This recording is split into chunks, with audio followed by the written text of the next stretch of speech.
मेरी आवाज आ रही है आपको? जी आ रही है। जी। तो मेरे लिए ये काफी खुशी की बात है कि मैं मधुलिमे जी के बारे में बातचीत कर रहा हूँ। और काफी अनिल नौरिया जी यहाँ पर हैं जो कि इस विषय के प्रकांड विद्वान हैं। मैं मधुलिमे के बारे में एक विद्यार्थी के रूप में ही कुछ जानता हूँ, समझता हूँ। और उसी रूप में मैं अपनी बात कहना चाहूँगा।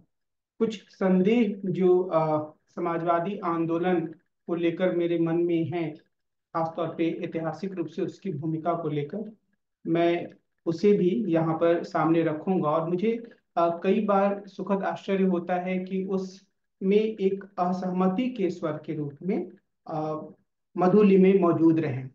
उन्होंने बार बार, हालांकि और मैं इस पे थोड़ा आगे अपने विचार को रखूंगा, मैं बस अभी यहाँ ये कहना चाह रहा हूँ कि जब मैं उस दौर को देखता हूँ, तो मुझे लगता है कि अपनी पार्टी के भीतर भी, समाजवादी आंदोलन के भीतर भी, मधुलिमे ने दलबंदी के माध्यम से, पार्टी लाइन के माध्यम से जो चीजें मिले उसे कई बार स्वीकार किया, पर उसके खिलाफ वो मुखर होकर अपने विचारों को व्यक्त भी करते रहे।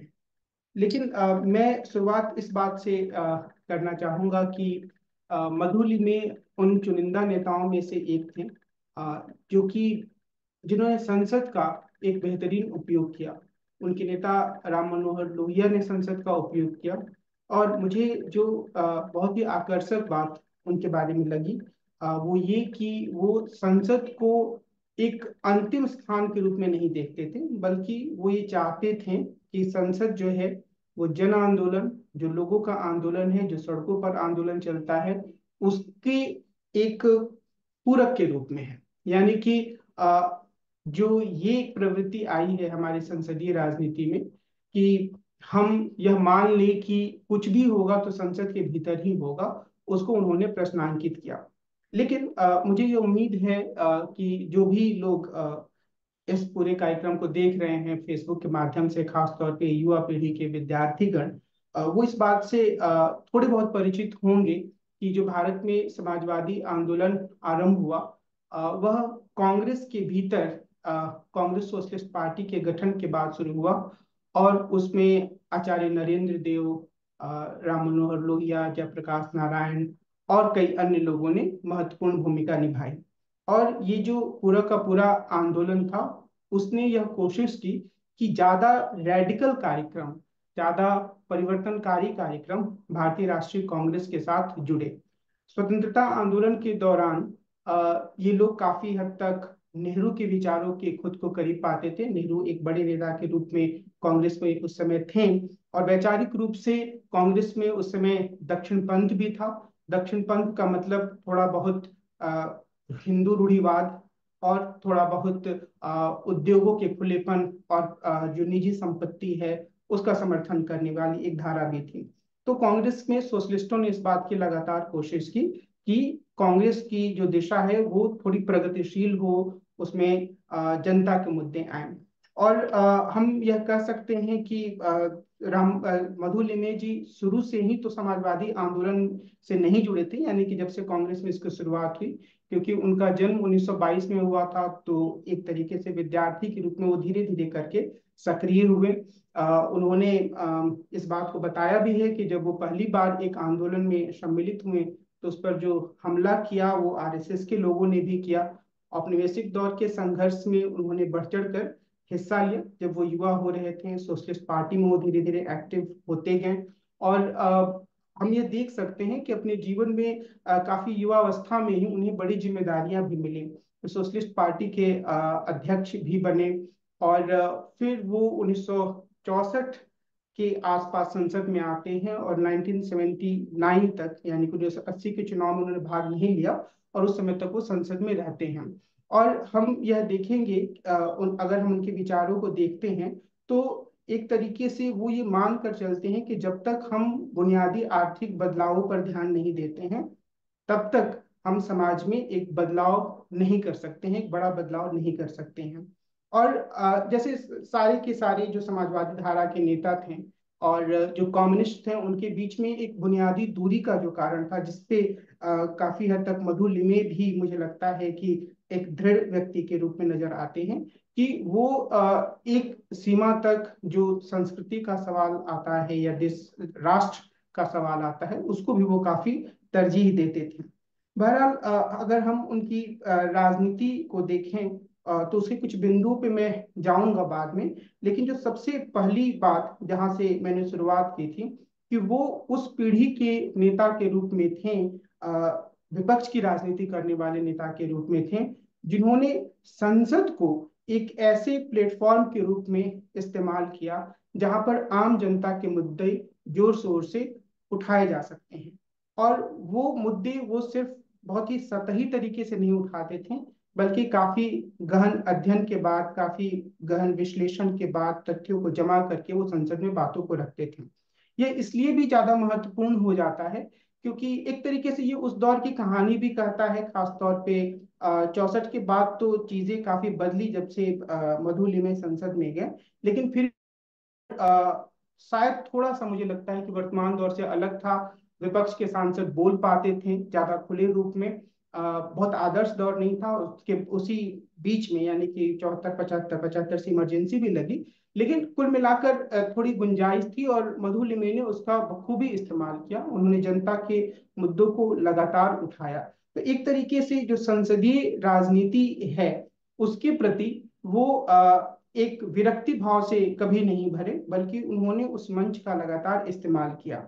अब जैसे मैंने शुरुआत में कहा कि हम ये देखते हैं कि एक अंतर विरोध या एक कॉन्ट्रडिक्शन हमेशा से ही आता है कि जब हम संसदीय राजनीति को अपना रहे हैं तो वहां पर जन आंदोलनों की क्या भूमिका हो सकती है।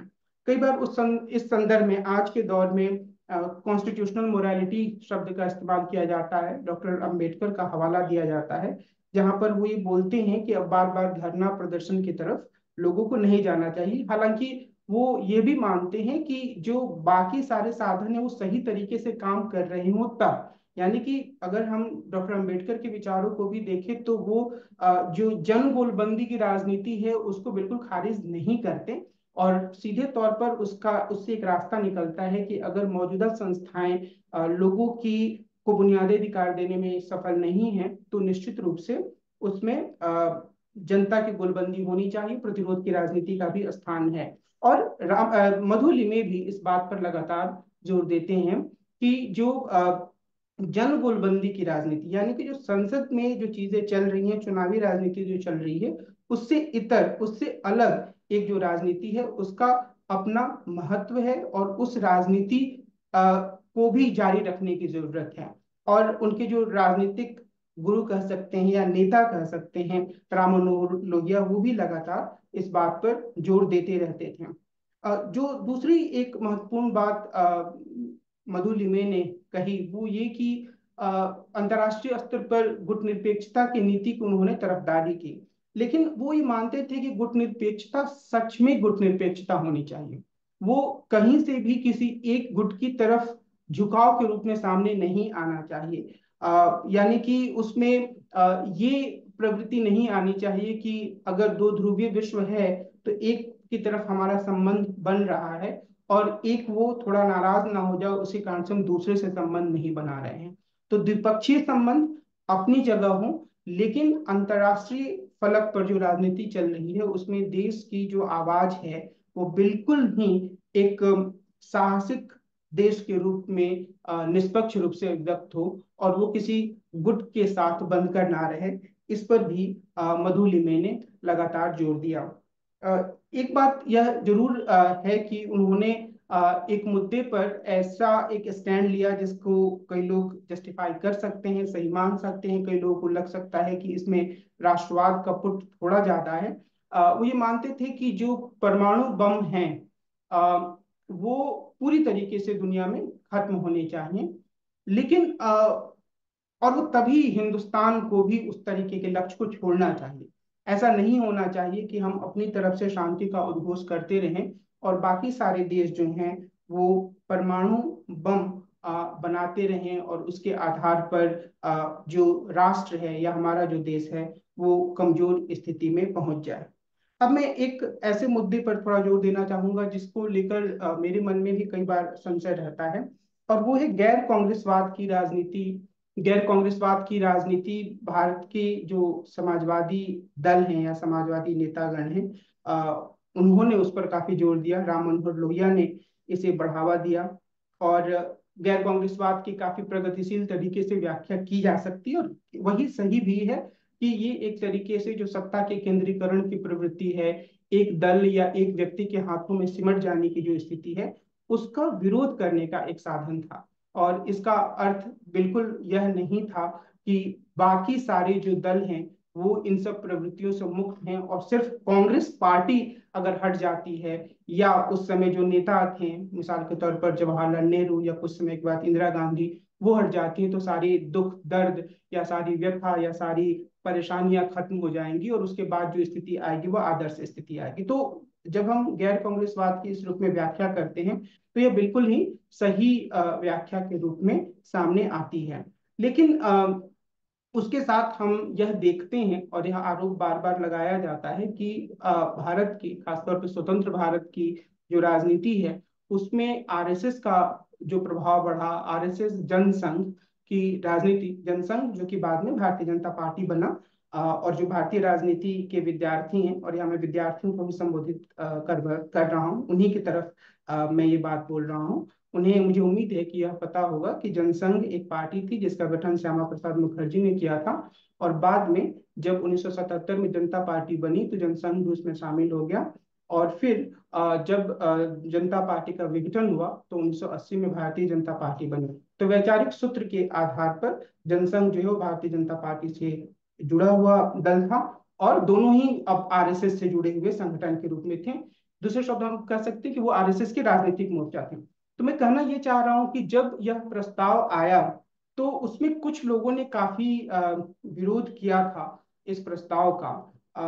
और ये जब राम मनोहर लोहिया ने इस पर जोर दिया, तो इसमें विरोध करने वालों में मधु लिमे भी थे, और उन्हें यह लगता था कि एक तरीके से जो गैर कांग्रेसवाद के नाम पर अगर सोशलिस्ट लोग चले जाते हैं जनसंघ के नजदीक, तो उनकी राजनीति को वहता देने की तरह होगा, और वो जो फिरका परस्ती की राजनीति थी उसके काफी खिलाफ थे। वो संवैधानिक मूल्यों के आधार पर, धर्मनिरपेक्षता या सेकुलरिज्म के मूल्य के आधार पर भारत के एक आदर्श समाज का गठन करना चाहते थे। तो मधु लिमे ने अपनी ये शिकायत चिट्ठियों के माध्यम से भी, बातचीत के माध्यम से भी राम मनोहर लोहिया के सामने रखी थी।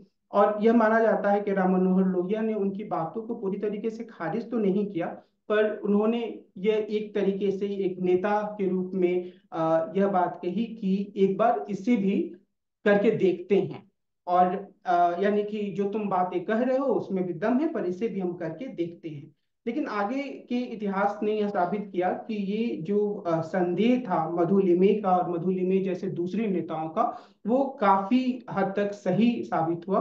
क्योंकि उन्होंने, यानी कि जो सोशलिस्ट लोग थे, उन्होंने जो स्पेस प्रदान किया, और ये अपने आप में थोड़ा मुझे कई बार अजीब भी लगता है कि राम मनोहर लोहिया दीनदयाल उपाध्याय का चुनाव प्रचार करने गए, और फिर ऐसा ही कुछ हुआ। ये शायद 63 या 64 के चुनाव, 63 के चुनाव में ऐसा मैंने पढ़ा है, और मुझे उम्मीद है कि मैं सही हूँ। हो सकता है तथ्यात्मक रूप में इसमें थोड़ी गलती हो, तो जो वरिष्ठ जन है वो उसको ठीक करेंगे। लेकिन और ये बाद में भी मधु लिमे इसके खिलाफ आवाज उठाते रहे। और ये एक रोचक बात है, यहाँ फिर से हमें ध्यान देना होगा, जब 75 के बाद जब ये पूरा का पूरा एक जनता पार्टी का प्रयोग होता है, तो वहां पर भी जो दोहरी सदस्यता का मुद्दा था, कई तात्कालिक कारण जरूर उसके लिए रहे होंगे, क्योंकि कई तरह की जब राजनीति चलती है तो कुछ वैचारिक मुद्दे होते हैं, कुछ व्यक्तिगत संघर्ष के मुद्दे होते हैं, कुछ तात्कालिक कारक होते हैं। लेकिन हमें इसका श्रेय मधु लिमो को देना होगा कि कुछ अन्य नेताओं के साथ उन्होंने भी इस प्रश्न को बहुत जोरदार तरीके से उठाया कि अगर एक दल बन चुका है जनता पार्टी के रूप में, जिसमें कि सोशलिस्ट भी हैं, आरएसएस के लोग यानी कि जनसंघ के लोग भी हैं, तो अब ये नहीं हो सकता है कि जनसंघ के लोग आरएसएस के साथ भी अपने जुड़ाव को कायम रखें। और ये एक ऐसा मुद्दा था जिसके कारण से जनता पार्टी की सरकार गिरी। हम सब यह जानते हैं, जो भी मधु लिमे के बारे में जानते हैं, कि बाद में वो संसदीय राजनीति से अलग हो गए। उन्होंने लेखन में अपना काफी समय, काफी ध्यान लगाया, और उनकी टिप्पणियां लगातार अखबारों में छपती थी। मुझे ये इतना याद है कि जब हम लोग छोटे थे, स्कूल के दिनों में थे, तो उस समय भी नियमित रूप से उनके कॉलम अखबारों में छपते थे, जिसमें वो बहुत ही सुचिंतित टिप्पणी करते थे। उनकी एक टिप्पणी जो शायद माया पत्रिका में छपी थी या हिंदुस्तान अखबार में, ये मुझे ठीक ठीक याद नहीं है, पर मुझे वो बहुत ही आकर्षक टिप्पणी लगी थी। उन दिनों में मैं स्कूल में ही था। उनकी मृत्यु के कुछ ही समय पहले ये कॉलम छपा होगा, जिसमें उन्होंने ये कहा था कि नेहरू परिवार ने 20 के दशक में बहुत सोच समझकर सादगी को अपनाया था, और फिर 51 52 यानी 50 के दशक की शुरुआत में उन्होंने उस सादगी को छोड़ दिया, और वो एक दूसरी तरह से सत्ता की राजनीति में लग गए। ये चीज विवादास्पद हो सकती है, कुछ लोग इसके लिए एक काउंटर आर्गुमेंट दे सकते हैं, पर ये इस चीज को बताता है कि किस तरीके से मधुली में लगातार जो देश में राजनीतिक घटनाएं घट रही थी, उनको ऐतिहासिक घटनाओं के बरक्स देख रहे थे, और अपने लेखन के माध्यम से वो लगातार इस बात की कोशिश कर रहे थे कि जो पाठक है, जो पढ़ने वाले लोग हैं, वो तार्किक तरीके से सोचना, इतिहास को नए तरीके से देखना शुरू करें, और जिसका वो विरोध करते थे, उसके विरोध में भी वो कभी भी भाषा के स्तर पर या शैली के स्तर पर कभी भी निम्न स्तर पर नहीं उतरे। तो इस लिहाज से हम ये कह सकते हैं कि जिस दौर में मधुलिम में संसद में थे, वो संसद का स्वर्ण युग नहीं था।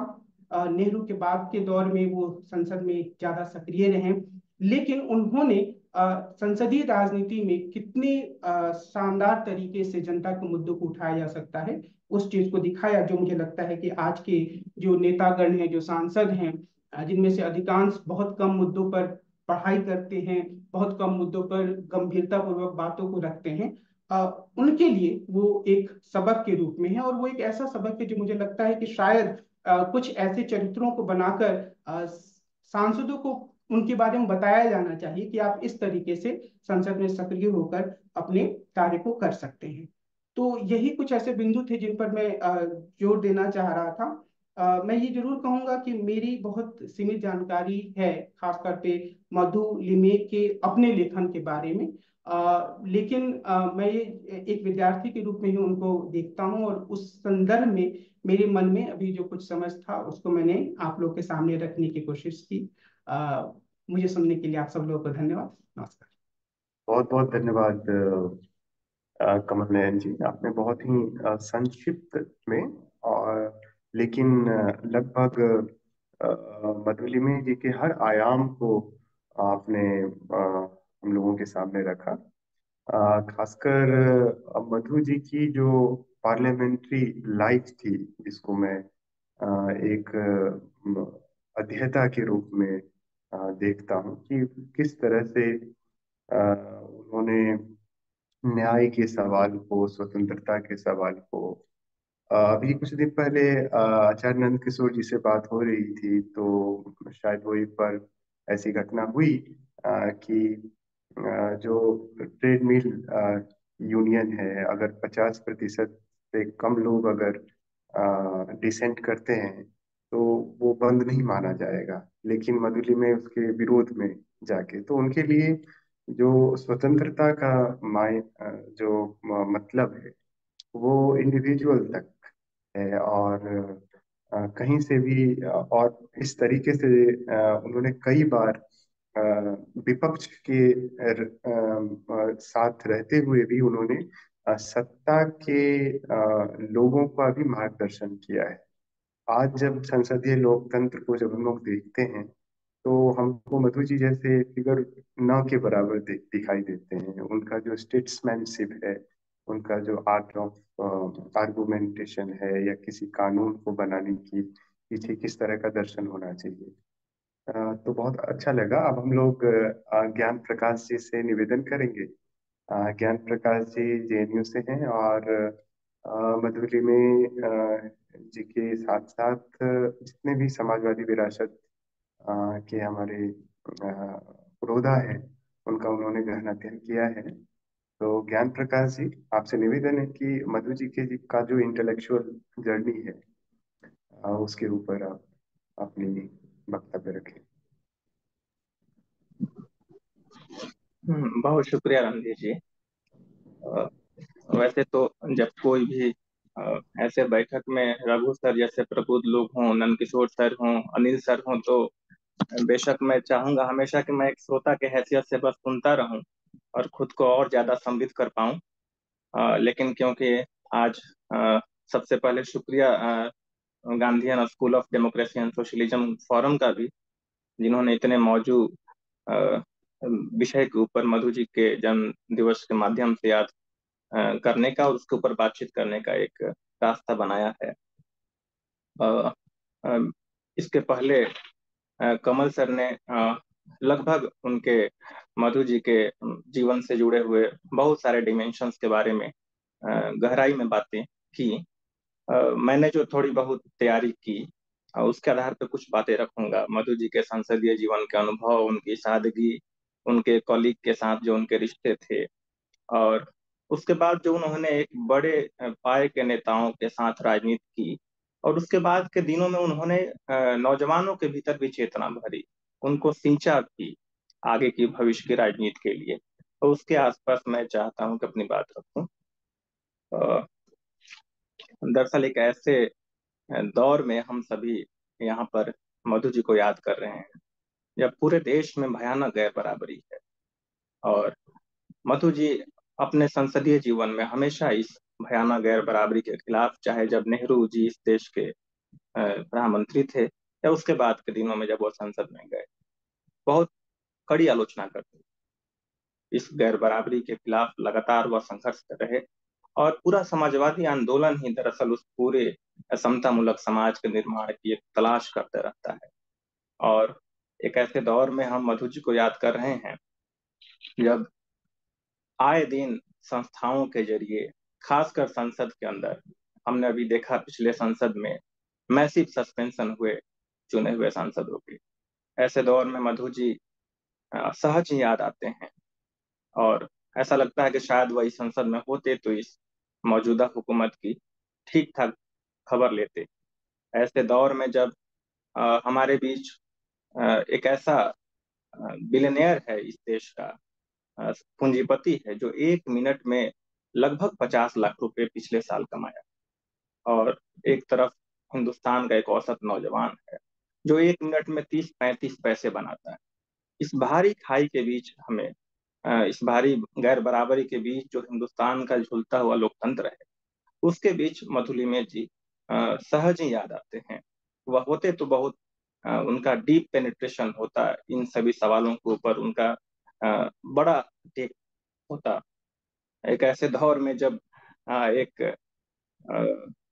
बड़े पूंजीपति के यहाँ शादी के चर्चे गरीबों के मौत के चर्चों से ज्यादा होते हैं, और उनके जेवर के चर्चे और भी ज्यादा, जहां पर हमने देखा कि उनके जेवर के बारे में कहा गया कि 500 करोड़ का जेवर है। और वैसे दौर में जब मैं अगर मनरेगा में काम करने वाले एक औसत मजदूर, दिहाड़ी मजदूर महिला की बात करूं, वह हर दिन अगर 200 रुपये भी बचाती है अपनी कमीनी से, अपनी कमाई से, तो भी उसे 65,000 साल वैसे जेवर पहनने में लग गए। तो इस दो तरह के हिंदुस्तान के बीच में आज हम मधु जी को याद करने के लिए इकट्ठा हुए हैं। दरअसल मधु जी पूरे जीवन काल में पार्लियामेंटेरियन के साथ साथ बहुत ही डिस्टिंग्विश पार्लियामेंटेरियन मैं समझता हूँ। उनके जैसा पार्लियामेंटेरियन शायद पूरी दुनिया में मैं समझता हूँ, जिन्होंने बहस की परंपरा को समृद्ध किया, ऐसा बिरले देखने को मिलता है।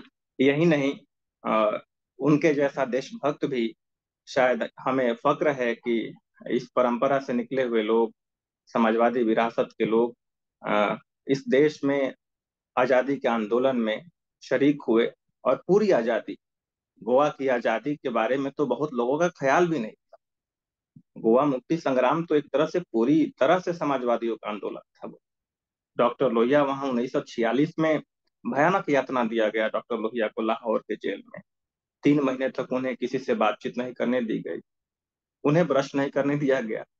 और उसके बाद जब वह जेल से निकले, अंतिम में वह आगरा जेल में थे अगर मैं गलत नहीं हूँ, 46 में, और जेपी भी उसी जेल में कैद थे। और जब जेल से निकले और थोड़े आराम के लिए उनको गोवा भेजा गया, और वहां जब देखा कि यहाँ तो नागरिक अधिकारों की धज्जियां उड़ाई जा रही हैं, उन्होंने एक आंदोलन शुरू कर दिया कि हिंदुस्तान की मुकम्मल आजादी में गोवा की आजादी भी शामिल हो। और मैं कल्पना करके उस दृश्य के बारे में सोचता हूँ कि मधु जी की शादी 1952 में हुई, 1 साल 1.5 साल का बच्चा चंपा जी के गोद में, और वह 1955 में तय करते हैं कि गोवा की आजादी के लिए वह गोवा के अंदर प्रवेश करेंगे, जबकि वह प्रवेश वर्जित था।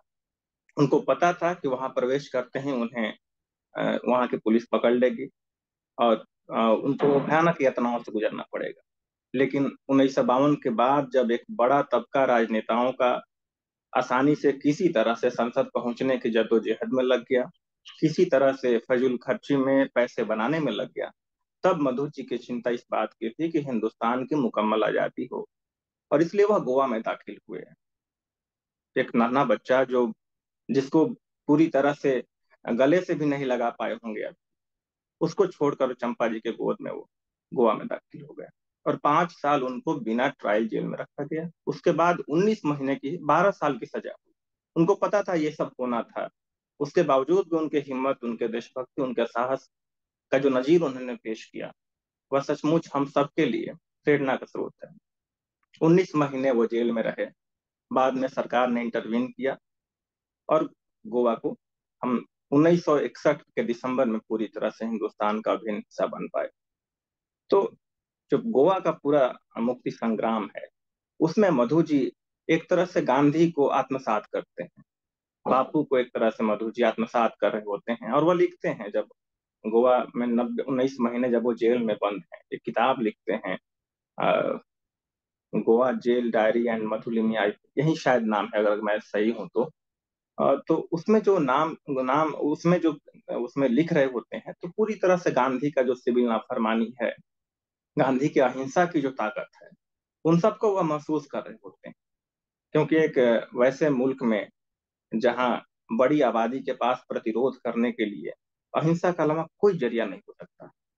आज भी हम कहीं भी छोटे मोटे स्ट्राइक में जाते हैं, जरा सा भी हिंसा की छिटपुट घटना हो जाती है, तुरंत ही उसको किसी तरह से क्रश किया जाता है। वो ऐसे दौर में उन्होंने अहिंसा की ताकत को महसूस की, और इस देश में जहां गरीबों के पास विरोध के लिए कोई जगह नहीं था, कमजोर लोगों के पास, वैसे देश में मधु जी ने गांधी के विचारों को आत्मसात किया और उसका फैलाव गांधी जी के गुजरने के बाद पूरे देश में किया। मधु जी के सादगी के बारे में जितना कहा जाए कम है। मतलब हमने मुझे याद है 2022 में 2 मई को मेरा सिनॉप्सिस था पीएचडी का, और एक बड़ा पड़ाव होता है पूरे पीएचडी की यात्रा में सिनॉप्सिस का होना। और उसके 2 साल पहले मैं मधु जी को जानना शुरू किया थोड़ा बहुत, अपने बड़े भाई जैन जिज्ञासु जी के माध्यम से मैं मधु जी के बारे में सुना, और उसके बाद उनको पढ़ना शुरू किया। और उसके 2 साल बाद मेरा सिनॉप्सिस था 2022 में 2 मई को, और 1 मई को पटना में दिल्ली में गांधी पीस फाउंडेशन में उनके शताब्दी जयंती समारोह में कार्यक्रम रखा गया था। उसमें राजकुमार जैन साहब शिरकत कर रहे थे, उसमें रमाशंकर सर थे, सब लोग बड़े प्रबुद्ध लोग और पुराने युवजन सभा और समाजवादी आंदोलन से जुड़े हुए लोग थे। मैं जानता था कि ये सब लोग वहां पे होंगे, लेकिन 2 तारीख को मेरा सिनॉप्सिस था। मैं उस कश्मकश में डिलेमा में था, मैं जाऊं सिनॉप्सिस की तैयारी करूं या चला जाऊं। लेकिन फिर मधु जी जैसे विराट व्यक्तित्व को याद करते हुए अगर आप अपना सिनॉप्सिस को अगर तवज्जो देते हैं, तो मुझे लगता है कि आप बहुत फिर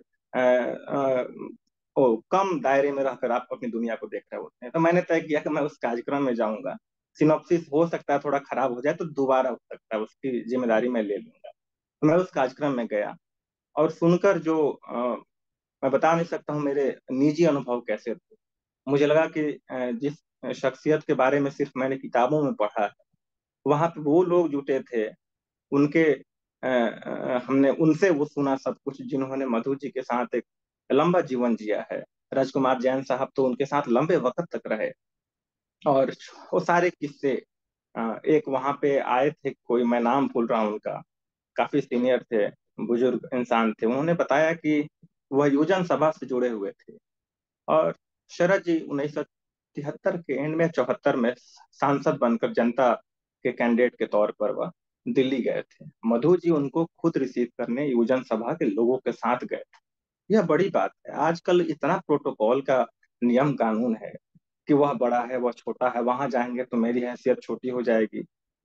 पहली बार के सांसद शरद जी, महज 28 साल 29 साल उम्र, और तब तक मुझे लगता है मधुलिमे जी किसी अ, उसके परिचय के मोहताज नहीं थे। पूरी दुनिया ने, पूरे हिंदुस्तान ने संसद में उनके बहस और तकरीरों के मयार को देख देख लिया था, उनको सुन लिया था। उसके बावजूद भी वह 50-60 लोगों को लेकर शरद जी को रिसीव करने गए। यह उनका विराट व्यक्तित्व दिखाता है। इससे मधु जी छोटे नहीं हुए और बड़े हुए। मधु जी ने और नजीर पेश की कि आने वाली पीढ़ी में नौजवानों को अगर राजनीति करनी है समाजवादी धारा से, तो इस तरह का विराट व्यक्तित्व उनको अपने भीतर रखना होगा, तभी वह खुलापन संभव है समाज में। मधु जी संगठन के भी बहुत अ, गहराई में समझ थी उनको संगठन को चलाने की। और 17-18 साल में जिम्मेदारी उनको मिली पूना डिस्ट्रिक्ट के अंदर कांग्रेस सोशलिस्ट पार्टी को मजबूत करने का। उसके बाद वह सन 58 में, मैं समझता हूँ, लोहिया जी ने जब पार्टी बनाई सोशलिस्ट पार्टी, तो मधु जी 58 में बिहार में, गया में, शेर घाटी एक जगह है, वहां पे कॉन्फ्रेंस हुआ, नेशनल कॉन्फ्रेंस, और उसमें मधु जी को चेयरमैनशिप की जिम्मेदारी दी गई। और 59 में एक ऐतिहासिक प्रपोजल बनारस में पास हुआ सोशलिस्ट पार्टी की तरफ से, विशेष अवसर का सिद्धांत, जो कि हिंदुस्तान के आने वाली सियासत की तस्वीर को हमेशा हमेशा के लिए बदल देने वाला था।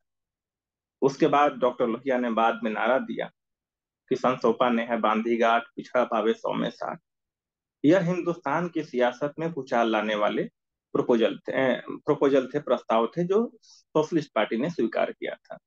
क्योंकि जिस इलाके से मधु जी आते थे, वहां पे संघ का काफी वर्चस्व था, पूना के आसपास के इलाके में, और आज भी उस इलाके में संघ बहुत मजबूत है। और बताया भी इसके पहले कमल सर ने कि 37 में जब वह पहली बार एक जलसे में शरीक हो रहे थे, एस एम जोशी सर भी थे उस जलसे में, तो उस पे संघ के लोगों ने हमला किया। और मुझे लगता है कि पहली बार उस दिन शायद एहसास हुआ होगा मधु जी को कि हिंदुस्तान में एक बाहरी जालिम तो है जिसके खिलाफ हमें लगातार संघर्ष करना है, और वह तो एक दिन जाएगा। जनशक्ति के दम पर उसका किला तो ढहेगा इस देश में, उसको जाना है। लेकिन एक जालिम इस देश के अंदर है जो कमजोर लोगों को उठने से रोकना चाहता है, और उस जालिम से भी लड़ाई हिंदुस्तान को आने वाले दिनों में लड़नी थी। जो विचार है उनके, वह हिंदुस्तान में जमहूरियत के खिलाफ है, समानता के खिलाफ है। और आए दिन हम देख रहे हैं इसी चुनाव में, जब से समानता की बात की गई है, मैं समझता हूं कि अ, थोड़ा अगर विषयांतर होकर मौजूदा स्थितियों में भी जाया जाए, तो हम देखते हैं कि कहीं ना कहीं हिंदुस्तान की आजादी के बाद, जो 90 के बाद खासकर, एक नौ उदारवादी चेतना, या मैं उसको सनक कहता हूँ, वह ऐसी फैली हिंदुस्तान में कि जो कॉन्स्टिट्यूशनल वैल्यूज थे, एथोज थे, वह जैसे हाशिए पर चले गए। आप देखेंगे उसमें न्याय का सवाल, बराबरी का सवाल, उसको लेकर बहुत ही छोटी सोच लोगों ने रखनी शुरू कर दी। व्यक्ति तक सीमित हो गया हमारा समाज। ऐसे दौर में हमारे पास अभी 3 मैनिफेस्टो का अगर मैं नाम लूं, तो मैं समझता हूँ मधु जी ऐसे भी याद आएंगे इन मैनिफेस्टो के जरिए भी। एक कांग्रेस पार्टी का जो मैनिफेस्टो है वह न्याय पत्र है। समाजवादी पार्टी का जो मैनिफेस्टो है वह अधिकार पत्र है। और राष्ट्रीय जनता दल का जो मैनिफेस्टो है वह परिवर्तन पत्र है। जो डॉक्टर लोहिया कहते थे कि परिवर्तन और स्थिरता में समाज को एक बैलेंस बनाने की आवश्यकता होती है। अक्सर जो जड़ लोग होते हैं वह परिवर्तन की धारा से डरने वाले लोग होते हैं, वह परिवर्तन से बहुत डरते हैं। लेकिन डॉक्टर लोहिया जी ने, मधुलिमी जी ने उस जड़ को बहु झकझोरा, और जड़ को झकझोरने का आधार था कि उन्होंने इस देश में विपक्ष की राजनीति को तेवर और तर्क दोनों दिए। हिंदुस्तान आजाद होने के बाद विपक्ष की राजनीति कैसी होगी, पहली बार आज टॉपिक में पार्लियामेंट्री डेमोक्रेसी की भी बात है। संसदीय लोकतंत्र में विपक्ष की बड़ी भूमिका होती है। जिन देशों के आधार पर हमने अपने यहाँ संसदीय लोकतंत्र को लाया था, उनके लंबे तजुर्बे थे, पुराना अनुभव था। लेकिन हमारे पास जो अनुभव था वह बिल्कुल नया नया था। उसमें सत्ता चलाने का तो समझ में आता है, लेकिन विपक्ष में बैठने का जो मतलब है वह क्या होता है, शैडो कैबिनेट क्या होता है, जीरो आवर क्या होता है, क्वेश्चन आवर क्या होता है, संसद की गरिमा क्या होती है, उसमें स्पीकर की भूमिका क्या होती है, इन सब के ऊपर समाजवादियों ने, मैं समझता हूँ, पूरे देश को एडुकेट करने का काम किया।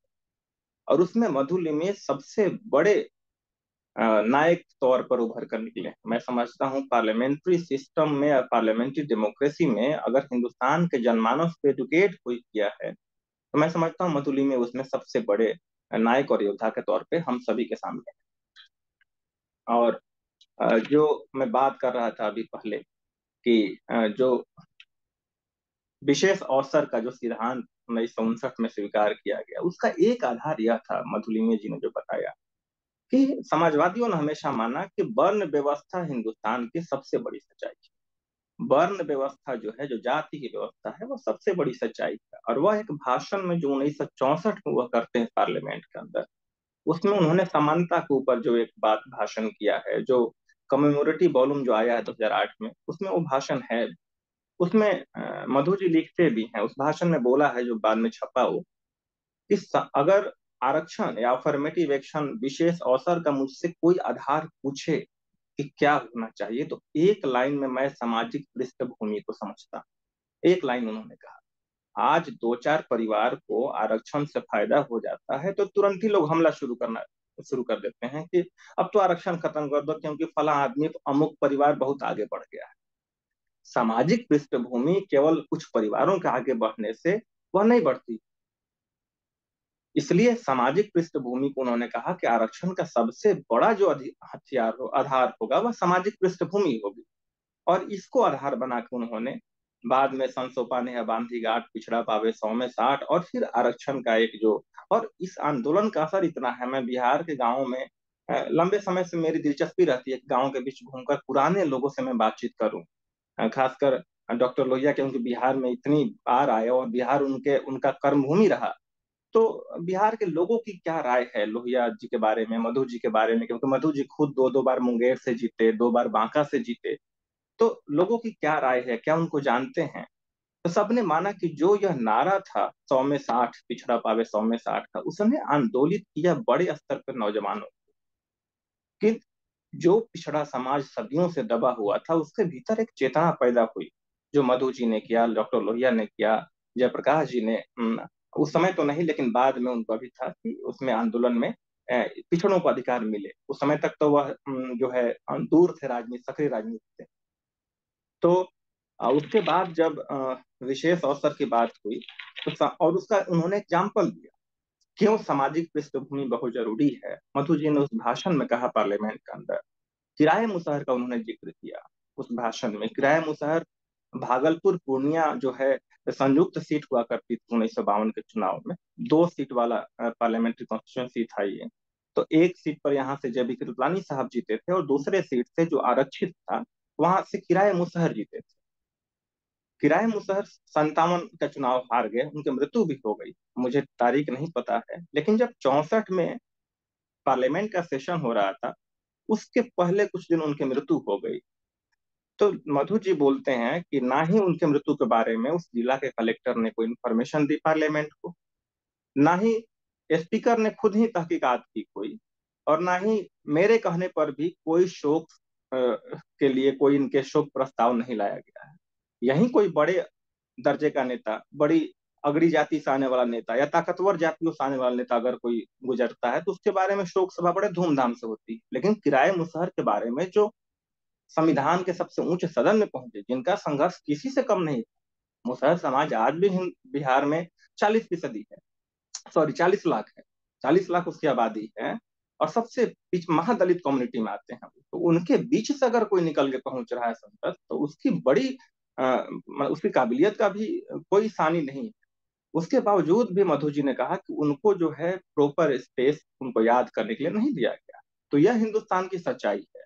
एक जगह तो उन्होंने एक ऐसी घटना का जिक्र किया जहां तक यह भी कहा कि जो न्यायपालिका में बैठे हुए लोग हैं, वह भी अपनी सामाजिक पृष्ठभूमि से जो निकलने वाला दंभ कहें या स्टीरियोटाइपिंग कहें, प्रेजुडिस कहें, उससे मुक्त नहीं है। जब एक किसी दलित के घर के लड़के ने अपर कास्ट के यहाँ की लड़की से महाराष्ट्र में शादी कर ली, इस घटना का उन्होंने जिक्र किया। तो अगड़ी जाति की जो लड़की थी, उसके भाई ने उसकी हत्या कर दी, जो लड़का था। और जब यह मामला कोर्ट पहुंचा तो जज ने कहा कि क्योंकि उसने ऐसा काम किया शादी करके कि किसी के भी मनोबल पर असर पड़ सकता है, इसीलिए उसने गुस्से में हत्या कर दी, इसलिए उसकी सजा कम होनी चाहिए। तो ले देकर वह जिस तरफ सूचित करना चाहते थे उनमें उनकी जातीय चेतना का असर झलक दिखता है। और मधु जी खुद भी उस जाति से थे, वह तो चित्पावन ब्राह्मण।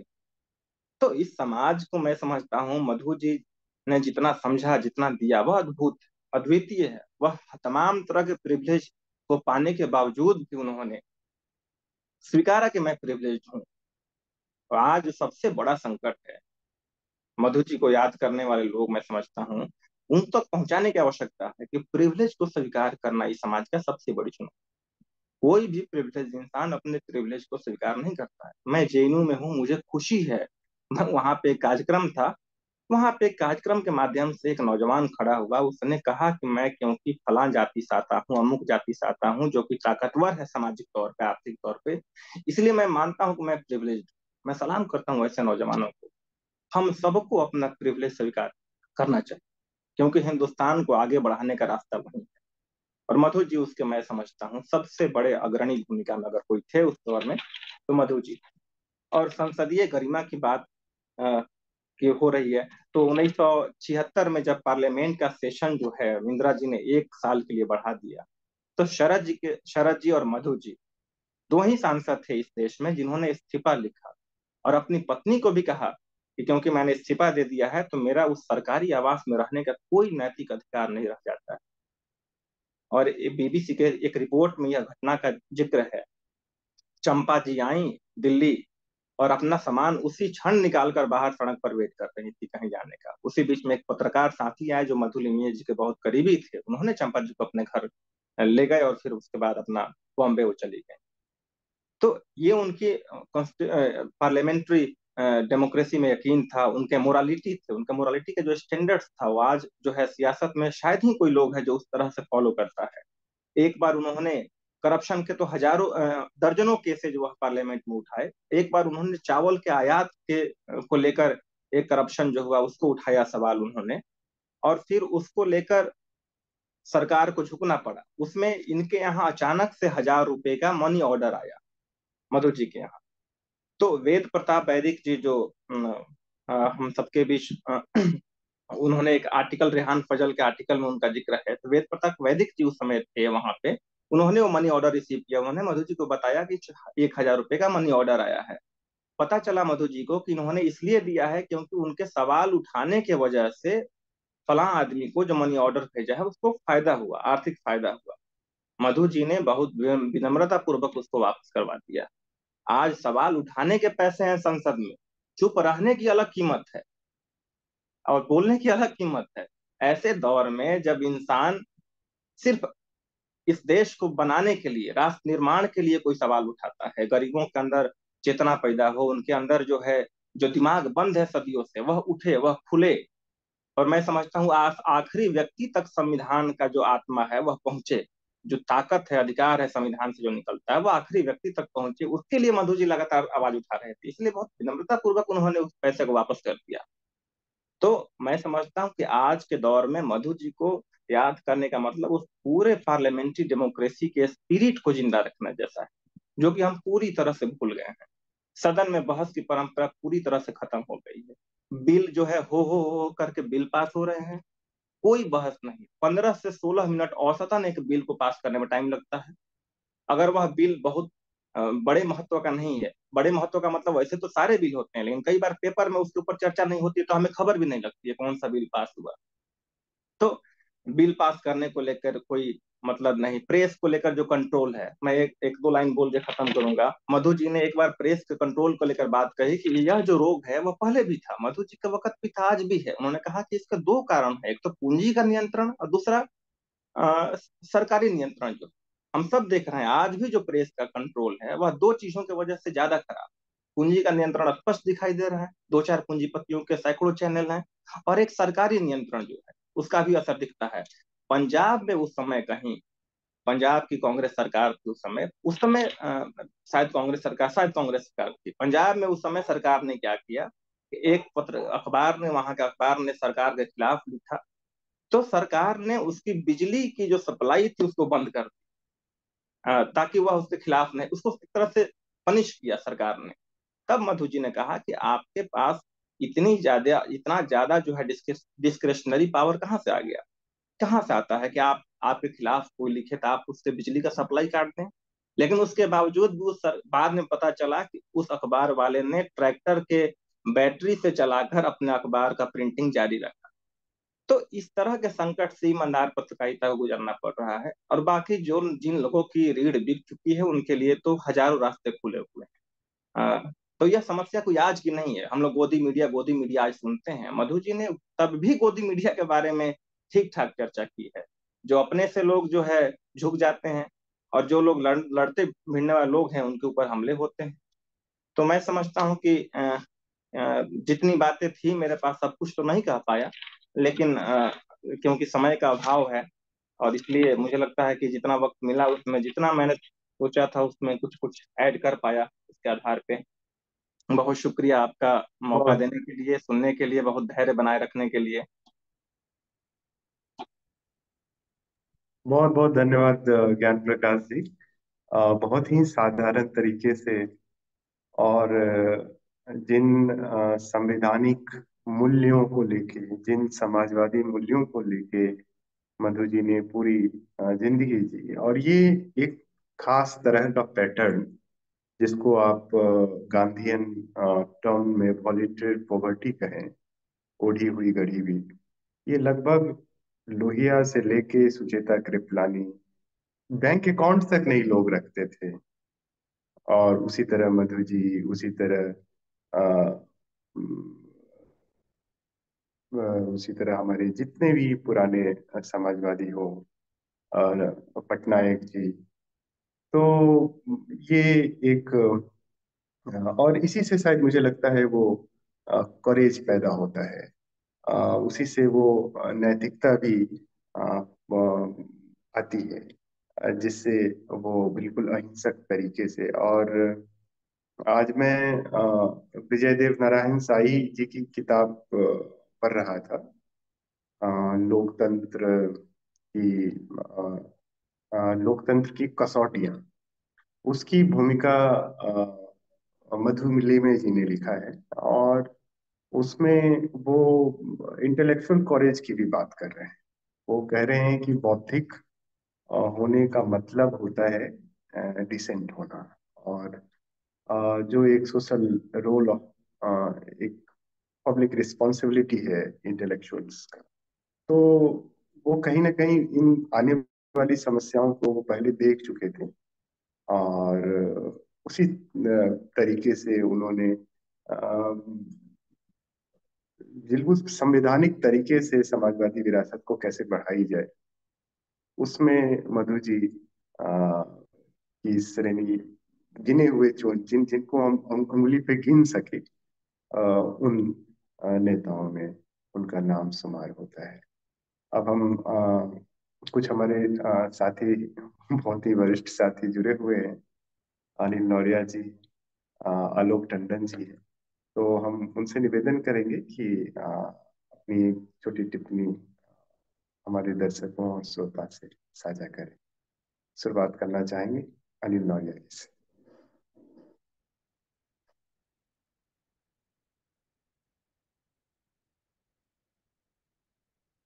अनिल नौरिया जी, आपसे निवेदन है कि एक छोटी टिप्पणी करें।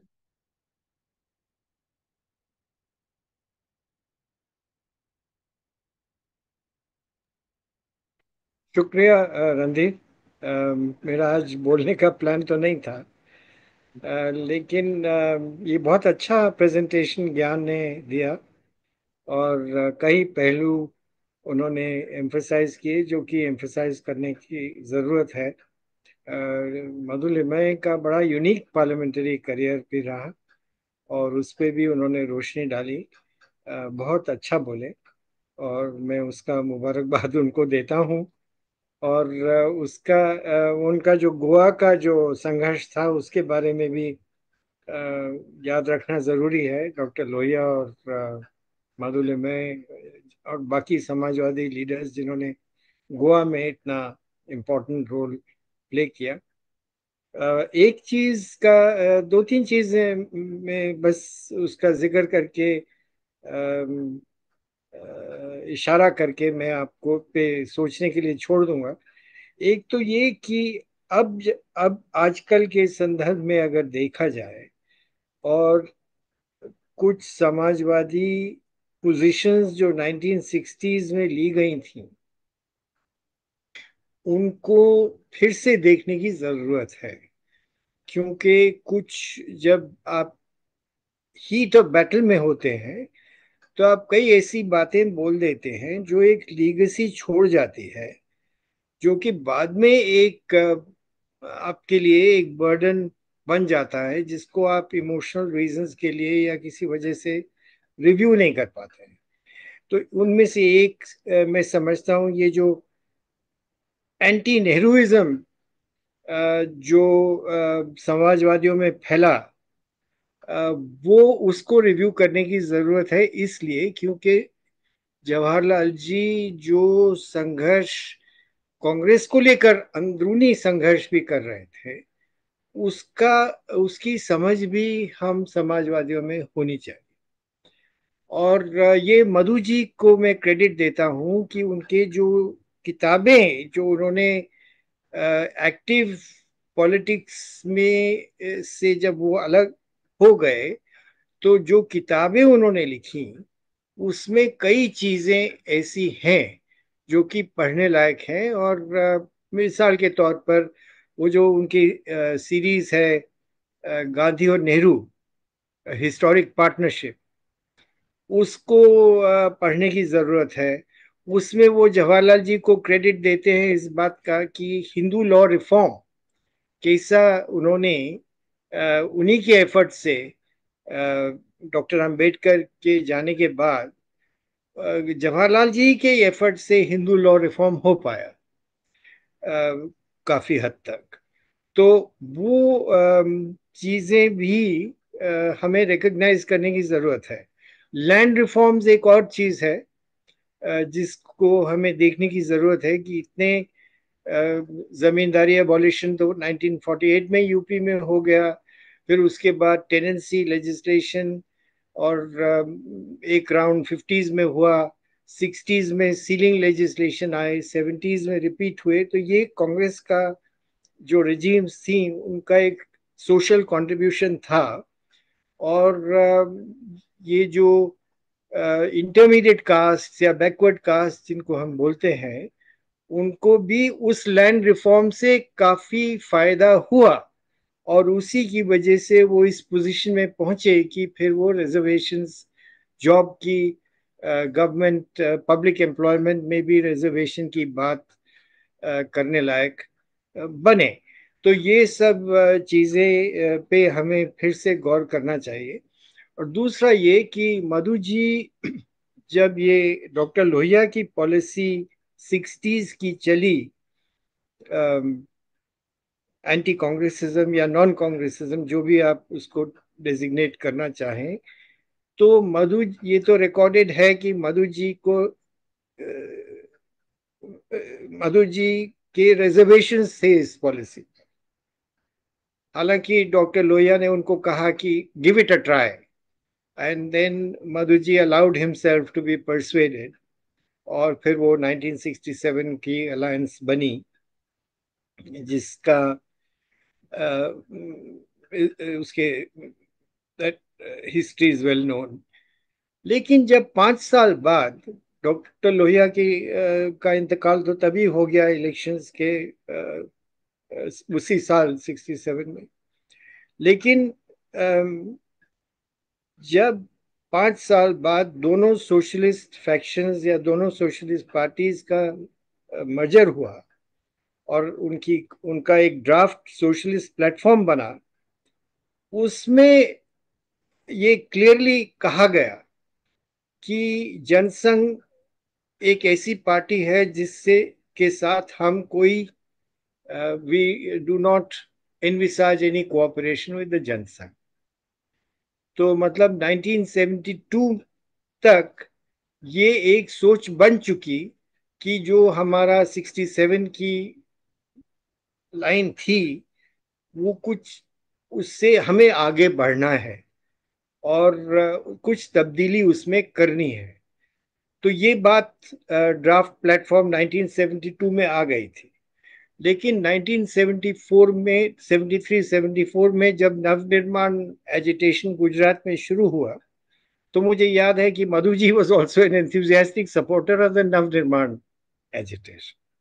अब हमें नवनिर्माण एजिटेशन के बारे में कुछ और बातें पता चल रही हैं, उसमें मैं अभी नहीं जाऊंगा।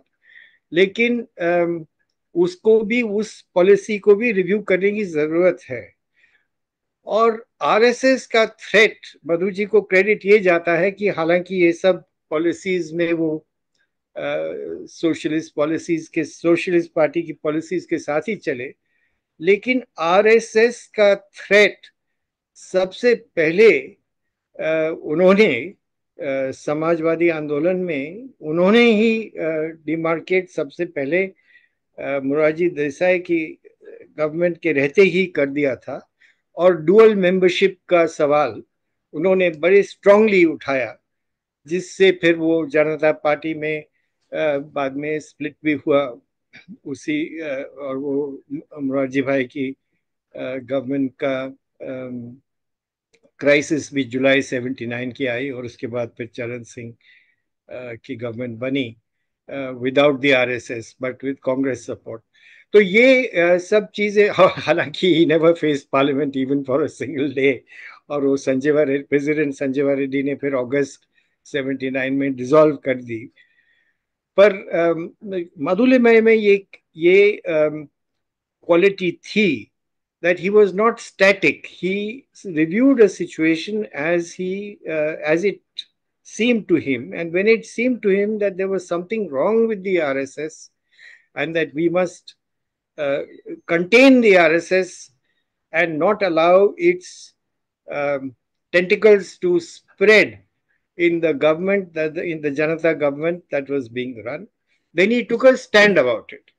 And historically, now when we look back, that has proved to be the correct understanding, because उसके इससे पहले वो हो चुका था जेपी का, बिहार का आंदोलन, और फिर जेपी के वो स्टेटमेंट्स भी थे कि अगर आरएसएस फाशिस्ट है तो I am a fascist and those kind of statements.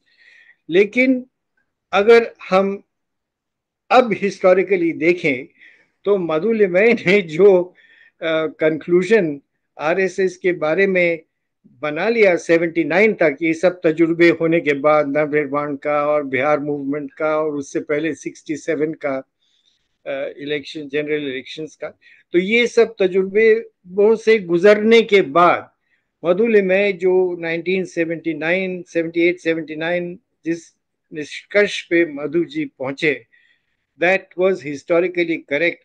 And I think that is I admire him for being such a strong uh, uh, proponent of or rather, such a strong awakener of the socialist movement on this question of this danger of the RSS. So that's the one point on which I will conclude here. Thank you so much. Uh, you know, uh, what we term as foot soldier. So Madhuji was not foot soldier of socialist movement because he has his own thinking and he has his own way of analysis, and that is the legacy of our movement, that we always try to revisit, right? That is why even Marcion thought was revisited, even ontologically, by Ram Manohar Lohia. And that is the legacy. We have to reintrospect even the law of history also. In a very new book, which is just came out by Acharya Nand Kisorji, and he's saying that this is the quest, socialist quest, that to think concept in a very new way, and that is the very important lessons that we learn from Madhulimeji, that he sometime goes beyond the party line also. And he was not a kind of submissive follower of Lohia. He tried to argue with Lohia in many issues. And that is something which we learn, because that is in politics, that is something which is very, very important in today's time also, because uh, we are facing a multiple layer of crisis of feudalism, capitalism, patriarchy, and that is something which is inviting from Madhuji work. So now I request Raghuji to share his chair remark. What about Alok? He was also a speaker. Alokji has left. Alokji has left. So, so So, thank you, Ranveer Gautamji, and thanks to the Gandhian School of Democracy and Socialism at ITM University. Thanks to the luminaries available here, Anil Noria ji, Sugyan Modi ji. Raghu जी माफ कीजिए, मैं अनिरुद्ध लिमाय हूँ। I'm sorry. Oh, नमस्ते अध्यक्षीय भाषण कर उसके पहले मैं कुछ मेरे विचार प्रकट करूं। बिल्कुल। Welcome sir. तो दो तीन चीजों के बारे में मैं गौर करना चाहूंगा। एक तो बात ये गैर कांग्रेसवाद के विषय में, ये पूरी बहस मेरे सामने हुई है, क्योंकि जब भी डॉक्टर साहब बम्बई आते थे तो हमारे छोटे से घर में रुकते थे और कहीं रहते नहीं थे, और उनकी मेरी निजी दोस्ती थी। वो मेरे साथ कंचे खेले, पतंग उड़ाई है, हालांकि उनको क्रिकेट से नफरत थी, मेरे बनते क्रिकेट भी खेली। तो मेरे सामने ये गैर कांग्रेसवाद की बहस हुई है, और मधु जी इसके बिल्कुल खिलाफ थे। ना सिर्फ उन्होंने नेशनल कमेटी का इस्तीफा जाट साहब के साथ भेजा था, 7 दिन तक ये बहस चलती रही, और 2-3 कारण थे जिसके वजह से मधु जी ने उसको ट्रायल देना मान लिया। एक, उनको डॉक्टर साहब के प्रति बहुत श्रद्धा थी, और डॉक्टर साहब ने 1955 के क्राइसिस में मधु जी का साथ दिया था, जब प्रजा सोशलिस्ट पार्टी का विभाजन हुआ। एक बात वो थी। दूसरी बात ये थी कि वो डॉक्टर साहब की जो बात थी कि कुछ करके ये जो फ्रोजन सिचुएशन है और ये डेस्परेट सिचुएशन है कि 3 चुनाव हुए और जिसमें कांग्रेस को 45, 46, 48 भी नहीं, 46% से ज्यादा वोट नहीं मिला, लेकिन 2/3 से ज्यादा सीटें मिली, और ऑपोजिशन से डिफेक्शन होते जा रहा है, तो कुछ करना चाहिए। और खास करके चीन के साथ युद्ध में जो परिस्थिति हुई उसकी वजह से। लेकिन मधु जी का ये मानना था कि ये पूरा अवसरवाद और शिखरवाद की राजनीति लाएगा। वो बिल्कुल सही निकला। वो आखिर तक he was not really convinced. जैसे नौरिया जी ने कहा, he allowed himself to be persuaded because he did not have a viable option to offer. और मेरे ख्याल से ये सबसे बड़ी गलती रही। मैं ये मानता हूं कि यदि गैर कांग्रेसवाद नहीं होता तो शायद मधु जी पार्लियामेंट में चुन के नहीं जाते, लेकिन देश के लिए और देश की राजनीति के लिए ये अच्छा रहता, क्योंकि एक मानी में गैर कांग्रेसवाद ने लेफ्टिस्ट या सोशलिस्ट आइडियोलॉजी को भी डाइल्यूट किया और पूरी तरह अवसरवाद को और शिखरवाद को प्राधान्य मिल गया राजनीति में, and it has caused irreversible damage that he feared. दूसरी बात दल बदल केस की थी। जब राजीव गांधी ने एक दिन में वो कानून पास किया तो मधु जी ने कहा था कि ये लोकतंत्र के लिए पूरी तरह घातक साबित होगा और इससे ये प्रॉब्लम बिल्कुल सॉल्व नहीं होगा, ये समस्या का हल नहीं है। Defections will become wholesale rather than retail, और वही हुआ। तीसरी बात कि मैं ये शायद उद्दंडता की बात होगी, लेकिन 2 सबसे वरिष्ठ समाजवादी नेता राम मनोहर लोहिया और जयप्रकाश नारायण, इनकी समझबूझ आरएसएस के बारे में बिल्कुल सही नहीं थी। They never really. और सबसे मुझे पर्सनली आश्चर्य इस बात का है कि जब डॉक्टर साहब खुद जर्मनी में थे जब फांसीवाद और नाजिज्म का की पनपा था, कि वो समझ नहीं पाया कि आरएसएस यही करेगी, और 100 साल वही करते आई है। तो लेकिन unfortunate part is that Madhu Limaye was never listen to. उनके खुद के सहयोगियों ने भी उनकी पूरी बात कभी मानी नहीं। आखिरी बात ये मैं कहना चाहता हूँ कि ये आज की जो परिस्थिति आई है, ये इसलिए आई है कि डॉक्टर साहब मधु जी, जयप्रकाश जी जैसे करेजस और चारित्रवान नेता नहीं है। अब अजित पवार क्यों डिफेक्ट होते हैं? क्योंकि उनको डर है कि उनके खिलाफ 100 केसेस लग जाएंगे। तो क्या आप विरोध करोगे जब आप में चारित्र नहीं है और आपको डर है जेल में जाने का? जब आप सही गांधीवादी नहीं है तो आप क्या कर सकते? आखिरी बात मधु जी के राजनीतिक जीवन में यह थी कि 1940 में जब उनको 18 साल की उम्र में उनके खिलाफ मुकदमा चला, या जब 1995 में वो गोवा गए, उन्होंने बिल्कुल गांधीवाद का समर्थन किया। कोई तकरीर नहीं, ना वकील ना दलील। यानी दलील तो दी, लेकिन उन्होंने कहा कि मुझे आपकी तो प्रभुत्वता मान्य ही नहीं है, चाहे आप अंग्रेज हो या पुर्तगाली। लेकिन उसके बाद जब स्वतंत्र भारत में संविधान लागू हुआ तो उन्होंने हेबियस कॉर्पस का पूरी तरह इस्तेमाल किया, और इमरजेंसी छोड़ के हर हेबियस कॉर्पस केस में वो जीते। जूनियर बीए में कॉलेज छोड़ने के बावजूद, वकालत नहीं पढ़ने के बावजूद भी।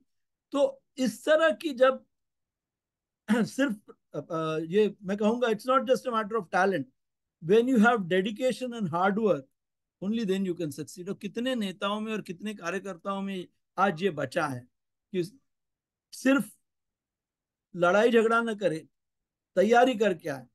मैं जब पहली बार मधु जी चुन के गए 1964 में नवंबर में, उसके बाद जो पहला सेशन हुआ बजट सेशन, तब स्कूल की छुट्टियां थी, तो मैं माँ के साथ गया और पहली बार लोकसभा की गैलरी में गया। तब वैसे ही मैं 5 फुट 6 इंच का हूँ, लेकिन जब मेरी उम्र 11 भी नहीं हुई थी तब मैं बहुत ही छोटा लगता था। तो पहले तो मुनो ने मुझे जाने से मना किया, तो मेरा बर्थ सर्टिफिकेट दिखाया कि 10 साल की उम्र के से बड़ा हूं, तब मुझे जाके बैठने का मौका मिला। और तब से जब तक मैं कॉलेज का स्नातक नहीं हुआ, जब जब मौका मिला मैं पार्लियामेंट में जाता रहा। और मैंने पहली बार ये बात देख ली मधु जी में और बाकी समाजवादियों में और ऑपोजिशन नेताओं में क्या फर्क है, कि पहले पे 2 सेशंस में हल्ला गुल्ला करके ये लोग सस्पेंड होते थे। फिर मधु जी ने ठान लिया कि ये लोकतांत्रिक और पार्लियामेंट्री प्रोसीजर का स्ट्रेटजी ये सही नहीं है।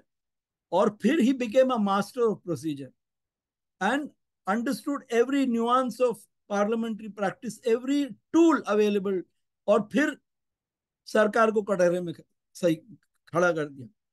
हुकुम सिंह जब चौथी लोकसभा तीसरी लोकसभा के अध्यक्ष थे, ही वॉज डिक्टेटोरियल स्पीकर, वो तो बोलने ही नहीं देते थे। लेकिन by monsoon session of 1966 he was completely subdued. उसके बाद सभी ऑपोजिशन लीडर्स को मौका मिलते रहा और सबसे ज्यादा मधु जी ने उसका इस्तेमाल किया, because he was now stunned into submission. He started playing role of a speaker to some impartial extent. तो ये मधु जी में विशेषताएं थी जो मैं मानता हूं it worth imitating. Thank you. Thank you. अभी जो वक्ता बोल रहे थे, इनका परिचय मैं दे देता हूँ। ये अनुरित जी हैं और मधु जी के सुपुत्र, और ये हमारी इनकी तस्वीर है पहली मुलाकात की। और ये प्रेजेंटेशन और ये बातें यही कर सकते थे, तो इनको मौका मिला मधु जी को गहरे से देखने का, समझने का। बहुत बहुत धन्यवाद। अ, अब मैं आदरणीय may I invite Dr. Raghu Kumar to say a remark. Thank you. Thank you. So to continue again, talking about living legacy of parliamentary democracy and understanding the life and works of Madhuli Maiji. I have two things to say today because May Day. I would like to uh, convey my greetings on May Day, especially to those martyrs who have laid their lives in the Haymarket Square, Chicago in 1886, and the four great personalities like Parsons, Space, Fisher, and Engel, who have been prosecuted and executed for participating, the great anarchists who have participated in that struggle. And one more comrade of our Andhra Pradesh who is also born on 1st May, that is Puchalapalli Sundaraya Garu. Uttarapuzreji is considered to be as a communist Gandhi in many circles for his simplicity and simple way of life. Though a communist, he's a different communist who was having a high regard for Gandhi because he worked along with Gandhi, and whenever in all the meetings of the communists, he was always warning the members that they cannot take lightly Gandhi and criticize him. So this is one thing, and I also would like to remember one more personality, Comrade Singara Velar Chettiar, who was the leader of the Labour Kisan Party of Hindustan, who organized the first ever May Day celebrations in India in 1923. And remembering Madhulimai ji. I would like to, before, I would like to say one thing that is, whenever I am named as chairperson, there is one poem in Telugu which reads like పండితులైన వారు దిగువంగనుండగ నల్పుడొక్కడు దండ పీఠమెక్కి బుధ ప్రకరంబులకేమి యొగ్గురు కొండక కోతి చెట్టు కొమ్మన కొమ్మల నుండగ క్రిందనుండ బేరుండ మదేవ సింహ నికురంబములుండవే చేరి భాస్కర అంటాడు.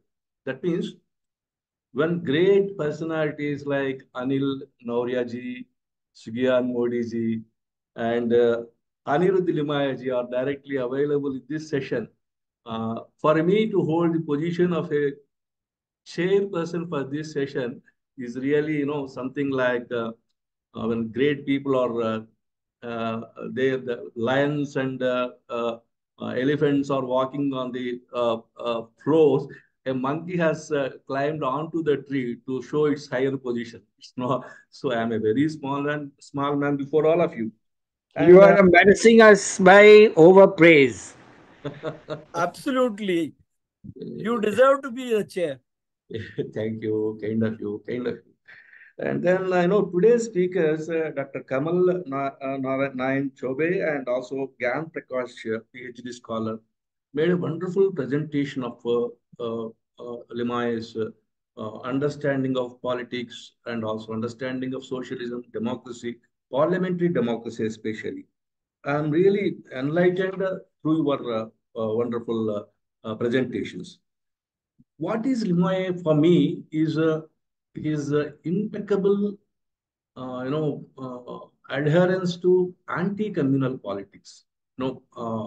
He was right from the beginning maybe because of his experience in 1938 when he was about just 16, 17 years of age, when he was beaten along with many comrades who were participating in the first May Day celebrations. But whatever might be the socio-psychological aspect of it, he was the one socialist who has been absolutely consistent when the question of dealing with the right-wing politics come.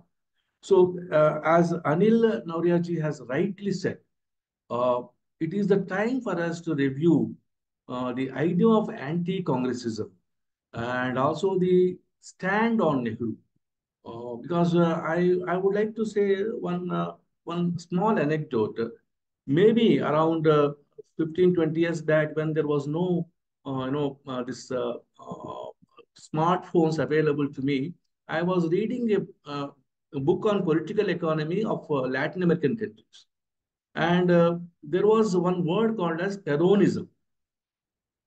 I was I was unable to make out what does it mean by Peronism. Then I referred to dictionaries. I could not find. I talked to one of my friend academician in Central University. After breaking for some time his head, he ultimately would understand that it is Ivan Peron's short while experiment on welfare economics. If the Latin American countries have the confidence to call it Peronism, a very small experiment done for a very short period in a Latin American country, why can't we think of Nehruism, uh, reviewing it once again? Because see, Harold Lasky says somewhere in Grammar of Politics that political theory has to be reviewed for each generation. Now, Indian society has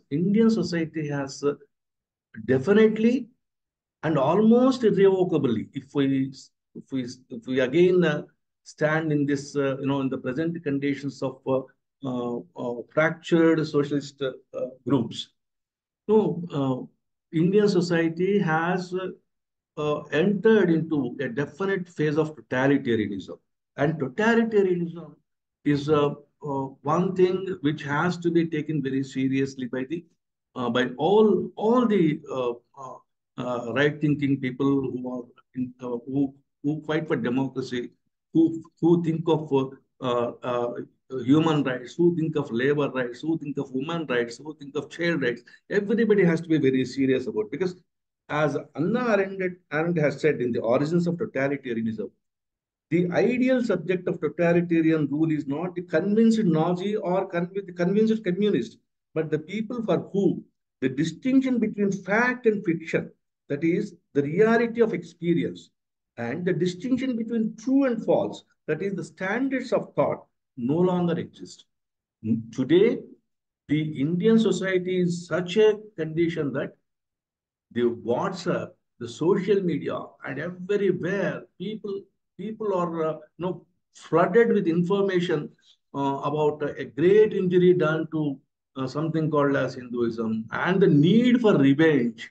And this kind of dialogue of revenge and what's called as retributive justice has become such a serious and issue for all of us, that when we talk about, we post one small issue in the social media about Gandhi or Lohia or about Limai, there are hundreds of people who are uh, trying to haunt us, troll us heavily. No, this is a condition. People who are living in the exclusive clubs, say for example, Marxists living in their own world, socialists living in their own world, or any other philosophy living in its own world, may not be understanding the serious challenge that has crept into our social democracy. So this is a time where I think socialists have to do a serious work, and I would like to, especially I would like to quote one or two important areas where Madhulimayaji has intervened. Especially, I would like to recall his article, "What is RSS?" written way back in 1917 and at the end of the Janata experiment, warning the people the nature of RSS and the possible consequences of allowing any political space to it. Today, we know that the 1963 by-elections and Lohia's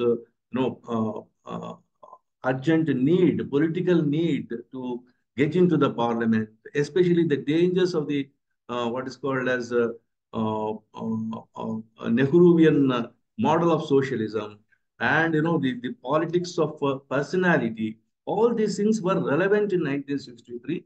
Maybe Lohia was correct, Lohia was right or wrong. These are all historical things which we cannot bring back. But at the same time, it is the time to review.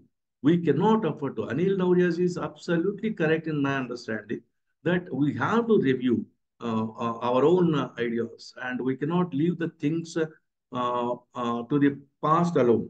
And then I would like to also uh, uh, refer to one of the statements of U.R. Anantamurthy, who in the Madhulimaya in Parliament, a commemorative volume, has said that about Limayaji, that probably more uncompromising in his beliefs and practices than Dr. Ramanoria, the doyen of socialists. I do not want to enter into a comparative assessment of these leaders. Each has acted according to his own understanding at the relevant point of time.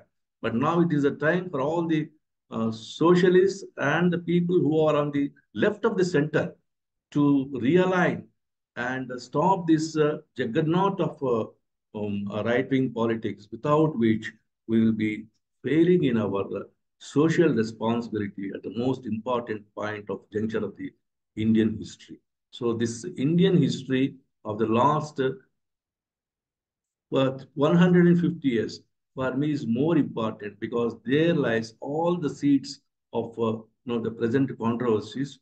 So we need to examine, we need to think very seriously, reassess personalities like Nehru, and reassess so many things, especially the politics which happened between 1947 to 1975, and then uh, uh, uh, realign ourselves into something which will be, future generations have to remember as the interveners at the appropriate time. Otherwise, the youngsters will never excuse us.